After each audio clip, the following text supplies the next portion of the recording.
اشارہ کرتا اپنے انداز میں کہ تمہیں نبی بلا رہے ہیں. رفتہ رفتہ صحابہ اکرام سمجھ گئے یہ نبی کی طرف سے کوئی پیغام لے کے آیا ہے, تو فوراً حاضر ہو جاتے. اسے نبی پاک سے اتنی محبت تھی.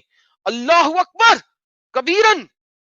جس دن نبی پاک دنیا سے پردہ فرما گئے اس دن یافور کو بھی اطلاع ہو گئی کہ نبی کریم اس دنیا میں نہیں رہے, تو چیخنے چنگھاڑنے لگا, ڈھینچو ڈھینچو ڈھینچو ڈھینچو.